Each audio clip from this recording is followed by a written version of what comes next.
Hey everyone, in this video we show you the easiest way you can propagate masses of basil using a cool hydroponic hack. Let's start by discussing how to take your cuttings. There are some rules you can follow to get the most out of your basil. Firstly, if your basil has any flowers, make sure you remove them all. This will encourage the cuttings to invest energy into growing roots instead of flowers and seeds.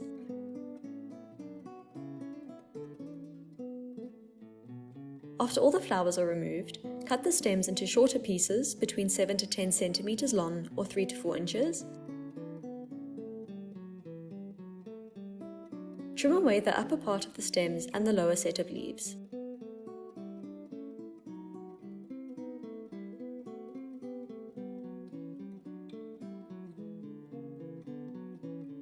You can also cut any of the upper larger leaves. This will minimize water loss in your cuttings because a smaller leaf surface will reduce transpiration, aka water loss, through those leaves.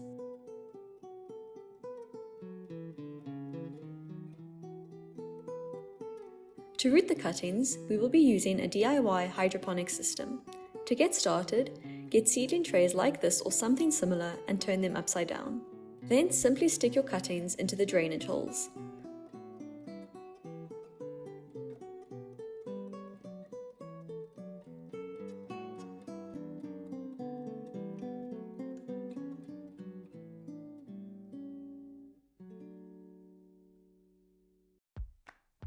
We did the exact same thing with a polystyrene seedling tray. This tray had slightly larger drainage holes, so the cuttings needed to have bigger leaves to keep them from falling through the holes. Also, the leaves of the cuttings lied flat on the polystyrene trays, whereas the cuttings in the black trays were elevated. Both trays were placed into a plastic box filled with about 2 centimeters or roughly 1 inch of water, with the lid kept slightly ajar. Make sure you use a box that has a transparent lid.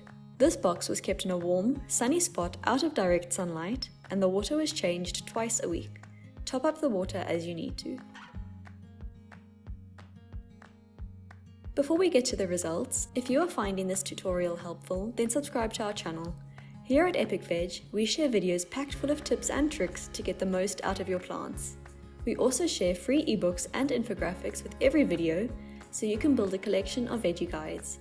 Your infographic for this video is linked in the description. This is what the cuttings looked like about a month later. You can see how well the roots developed in almost all the cuttings.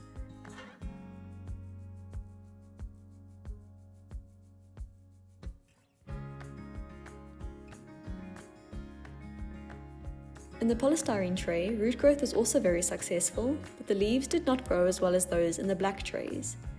The elevation of the cuttings in the black trays likely helped keep the leaves dry and healthy. So if you can, go for seedling trays like these ones. We will provide links to the products like the ones we used in this tutorial in the description. And that's how you can easily root loads of basil cuttings using a DIY hydroponic system. You can download all the information discussed in this video by checking out our infographic linked in the description. If you found this video helpful, subscribe to our channel to never miss a video. Thanks for watching, and we will see you in the next one.